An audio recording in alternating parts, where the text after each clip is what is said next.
Buenas tardes.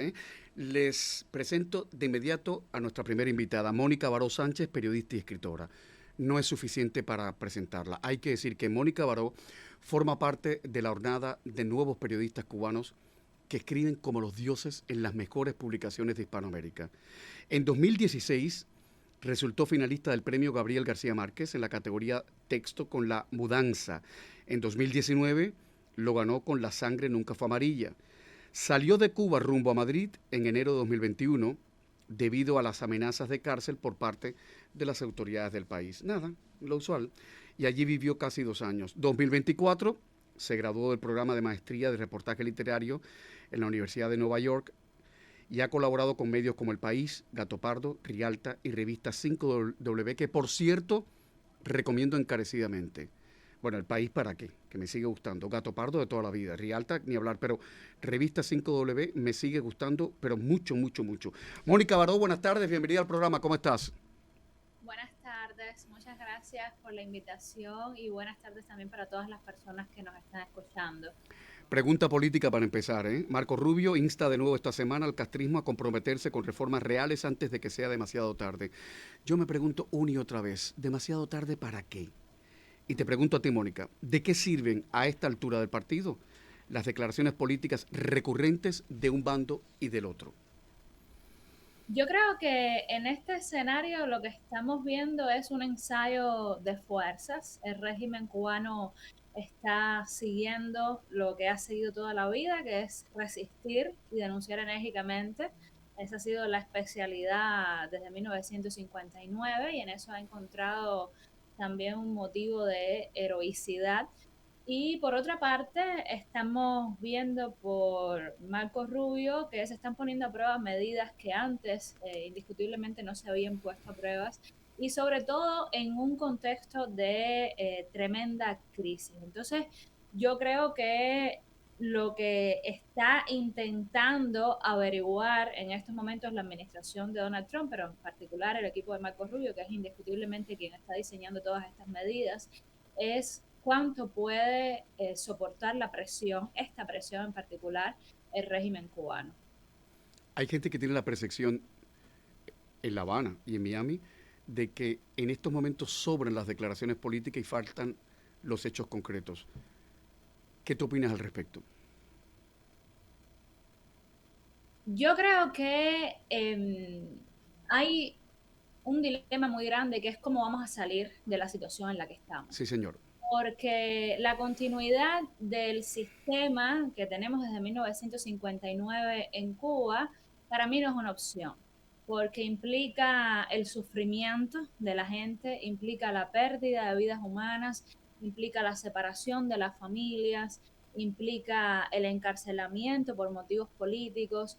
Entonces, para mí, ni siquiera dentro de condiciones de prosperidad es defendible la continuidad de ese sistema, porque para mí no es defendible la prosperidad sostenida sobre la opresión de personas por motivos políticos. Aunque existiera un solo preso político en Cuba, a mí me parece que eso ya sería inexcusable. Por otra parte, hay personas que defienden la idea de un cambio desde dentro. Pero lo que hemos visto desde dentro es que tanto las personas que han abogado en estos 67 años por intentar transformaciones dentro de la institucionalidad pública han fracasado, como tanto las personas que lo han hecho desde la oposición directa al Estado. Y hay muchísimos ejemplos de personas con un compromiso democrático, pacífica, que han tratado de abrir la sociedad y de permitir que todas las personas tengan derecho a existir en Cuba y a participar de la política y no han logrado que ese sistema se mueva en lo más mínimo. Entonces, nosotros estamos ahora mismo entre la espada y la pared, porque también cuando la gente ha salido a la calle, lo vimos el 11 de julio, aunque la gente no ha dejado de salir a la calle desde el 11 de julio de 2021, la respuesta del régimen cubano ha sido agresiva, ha sido violenta. Entonces tenemos por un lado un pueblo desarmado, que lo único que tiene es su voz y su cuerpo, y por otra parte un régimen armado que no ha dudado en disparar a la población cuando ha salido a exigir derechos en las calles. Entonces, yo siento que es una pregunta que todos tenemos. También hay muchas personas que respaldan una intervención militar, una operación militar. Eso tiene, por supuesto, riesgos significativos tanto para la parte de aquí de Estados Unidos por el nivel de desaprobación que puede tener Claro, esa decisión para los americanos, porque a muchos cubanos les puede interesar, pero la mayoría de los americanos la verdad es que no. exacto. Y por otra parte, ¿cuál puede ser la respuesta del régimen? Yo siempre he dicho que en ese escenario a mí lo que más me preocupa es qué puede hacer el régimen y cuál puede ser el costo. Yo no creo que haya una solución feliz a todo esto, porque estamos hablando de un régimen que lleva 67 años en el poder y que no está dando su brazo a torcer y que la violencia cada vez es mayor hacia las personas que están intentando algún cambio.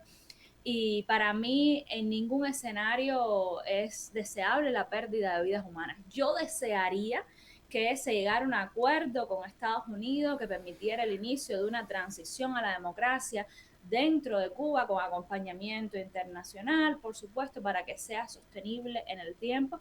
Pero ahora mismo yo los escenarios más probables que veo son los de una operación militar por parte de Estados Unidos o un conflicto civil, en el caso de Cuba, porque cada vez vemos que las personas están más irritadas y más molestas y más decepcionadas y más conscientes también de lo que está pasando en Cuba y cada vez se desacralizan más los símbolos de la revolución cubana, como pudimos ver en las protestas de marzo en Morón Ciego de Ávila, que se tomó la sede del partido del municipio y se le prendió candela en la calle al mobiliario del partido, y luego también en Santiago creo que fue que En un Santiago, museo sí, sí. también se tomó, y cada vez vemos más que los límites se van corriendo, y es un temor que yo tengo, ¿no?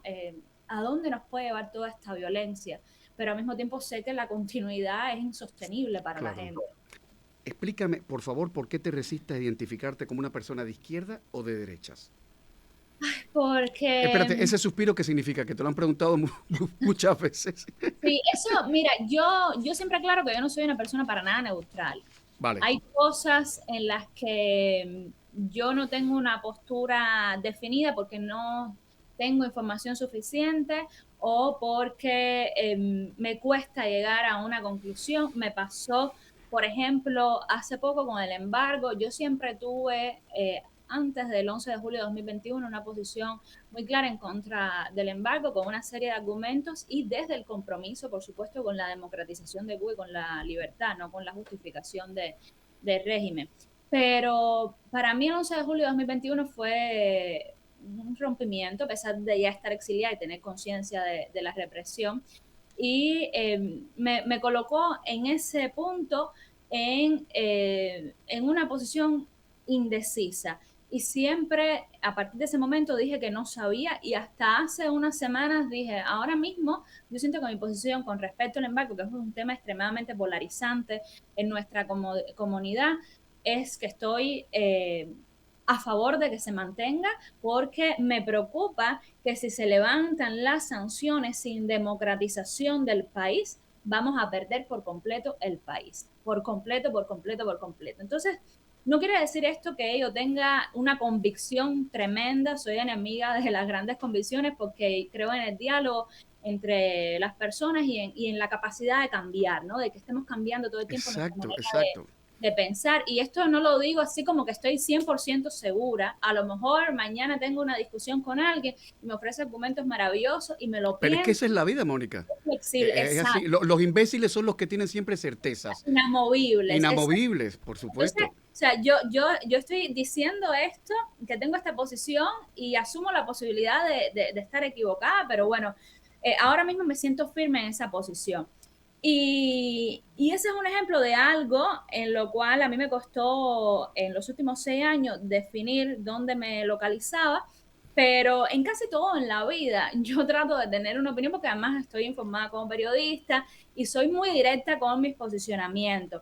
Pero mi problema con el tema de esta pregunta, tú eres de derecha, tú eres de izquierda, es que me parece que es en primer lugar inútil, porque lamentablemente cuando tú le dices a alguien, tú eres de izquierda, tú eres de derecha, la gente te asocia a una serie de estereotipos de lo que es la derecha, de lo que es la izquierda, que yo siento que nos distancia mucho. Total. Y nosotros venimos de una historia que también influyó mucho en esa visión de estereotiparnos, de distanciarnos y de crear diferencias, o no diferencias, o sea, de convertir las diferencias en Sí, desigualdades sí. El irreconciliables. gusano, el rarito, el hipercrítico. Exacto. Entonces, a mí o sea, yo te puedo decir que hay cosas de personas de derecha con las cuales yo me identifico y hay cosas de personas de izquierdas con las cuales yo me identifico. Yo podría tener una clasificación más progresista porque yo estoy sumamente comprometida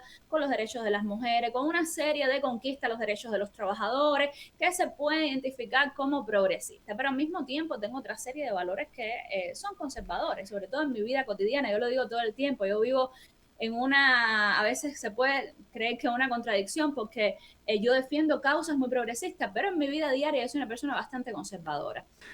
En enero de 2021, Mónica Baró tituló uno de sus artículos muy provocadores con una pregunta muy provocadora que a mí me encanta. ¿Cómo sería el mundo si los hombres menstruaran? ¿Ya tienes clara la respuesta, Mónica? Yo creo que muchas cosas serían distintas y ahora mismo estamos viendo en Cuba que las mujeres están llevándose adelante una lucha impresionante, enfrentando con una valentía tremenda al régimen y por supuesto que hay hombres valiosísimos. Yo soy feminista, pero como feminista no sigo ese estereotipo falso de que tengo una lucha contra los hombres, ni mucho menos, el feminismo no va de eso, no va de eso, pero a mí me parece que es muy importante en el caso concreto de Cuba reivindicar todo el tiempo el trabajo que están haciendo las mujeres, porque cuando las mujeres en Cuba se enfrentan al sistema, se están enfrentando a un sistema que no es solo violento con todo, sino que cuando te reprime como mujer y las cosas que te hacen y a las que te someten son tremendamente machistas. Entonces requiere otro nivel más de valentía para enfrentarse a un régimen de hombres que te llevan a interrogatorios a ti sola, sin que nadie en tu familia sepa dónde estás, te fuerzan a desnudarte, te amenazan con quitarte a tus hijos. O sea, hay una serie de violencias que están muy bien dirigidas hacia las mujeres, a la experiencia de ser mujer.